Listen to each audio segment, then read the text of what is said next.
I set the milk jug down and hoped I didn't make too poor a showing. There was nothing new about tea service. I'd done it several times a day for weeks now, but something about Christian made the whole thing feel like a performance I hadn't prepared for. I'd never met a man so exact in his presentation. The uniform wasn't special, but it made the rest of him more noticeable. Tall, but not broad in the way of the soldiers who filled the place, more like the players I saw on the telly when the matches came on. But he wore it differently. Every button gleamed, every fold pressed sharp, his belt polished. Not a thread of cloth or wave of his dark hair out of place, though his locks had a natural bend that resisted being fully tamed. But I didn't read it as vanity. It was something else. Expectation, maybe. Discipline so practiced, he didn't need to give it thought. And the scent of him nearly unmade me. He smelled clean, but not like soap and tobacco, like most of the officers, but crisp and masculine, like rosemary and starch. A man who let nothing slide, not even the invisible things. I adjusted the napkins once more before lifting the tray, though the moment I turned, I received the full weight of his attention. He was already seated at the table, hands folded in front of him as he waited patiently and watched me. It struck me not as improper, but intense. Not like the stares I learned to avoid from the men who came there every day. His eyes weren't unkind, though. Only a shade of bright green that softened the coldness just beneath the surface. A kind of quiet cleverness, the sort that spoke without speaking and made a person seem distant, even when they sat across from you and said all the right things. Most people, I learned, thought in straight lines, but Captain Ashcombe did not. Even now, when he should have been focused on the telly or the beauty outside, it felt as though he were studying something far beyond me. And yet his eyes never left me for a moment. I set the tray on the table, careful not to rattle the cups. The Commandant gave me so much with this tea room. Every man who came through the door had been kind in his own way, despite my fumbling with their orders or forgetting things I'd been told twice already. Most smiled, waved it off, said it had come back to me soon enough. And it had. Little bits and glimmers every day. A phrase or the shape of a certain spoon in my hand. But with Christian at the table, I could scarcely remember my own name, much less the order of things. I reached for the teapot, and his hand closed around my wrist before I could lift it. "Allow me, my lady." He didn't release me until I lowered myself into the chair beside him. "You have spent the entire day serving His Majesty's men," he said, reaching for the tray. "So permit one of His Majesty's officers to return the courtesy." He moved with the confidence of a man long accustomed to ceremony. "As you have been indisposed these last 15 years, let me remind you of protocol. Traditionally," he said, "the host serves the guest, unless, of course, the host outranks the guest."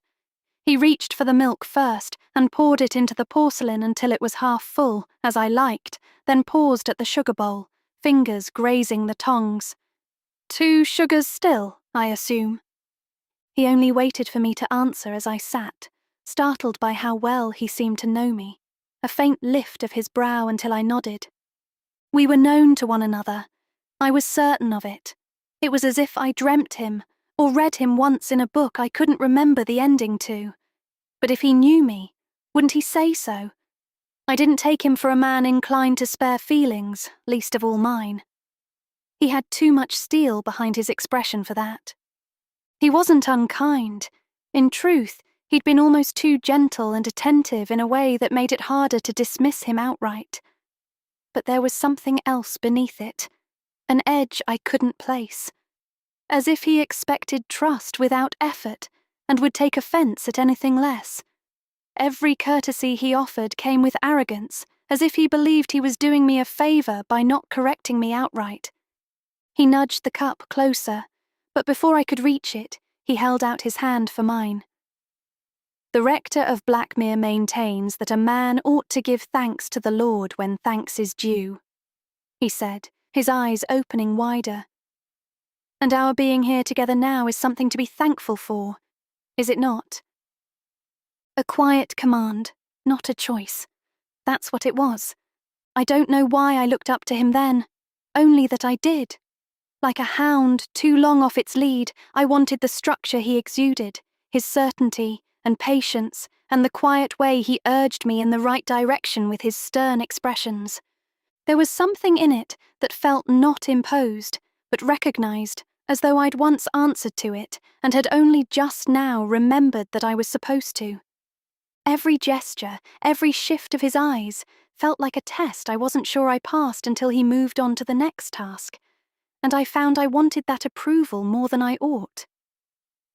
So I laid my hand in his as he bade me, and he brushed his thumb over it, not tender nor meant to soothe, only an acknowledgement that I'd done precisely as I should.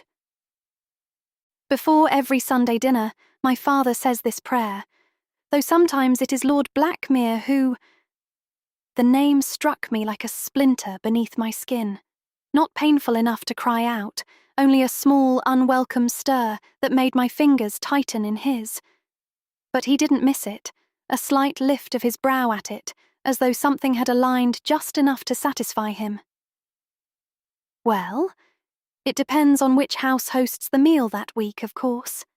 He bowed his head, but when I didn't automatically follow, the look he gave me made my heart stop for a beat.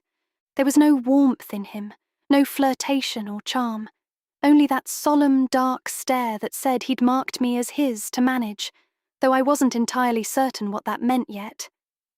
But I understood well that I must yield, because he would accept nothing less. So as soon as I bowed my head, he closed his eyes, knowing I would do the same. "Lord of mercy, bless our table," he said. "Bread and broth and brotherhood." He paused then, and his hand tightened, not with affection, but with an expectation that I would follow. And I did. I said it. Not because I remembered, but because he pulled the words from wherever they'd been buried in me. Make our hands both kind and able. Feed us well, and grant us good. They spilled from my mouth in time with his, worn smooth by some vanished childhood I couldn't reach anymore. But it lived in me still, and he knew it. The prayer ended, and I wasn't certain when the tears started, only that they were spilling down my face when I turned to him. He gave a smile that wasn't really meant for me. It was for whatever thought in his head that pleased him. But then he kissed my hand and said, "Amen," before releasing me, as if he never doubted he could make me do it.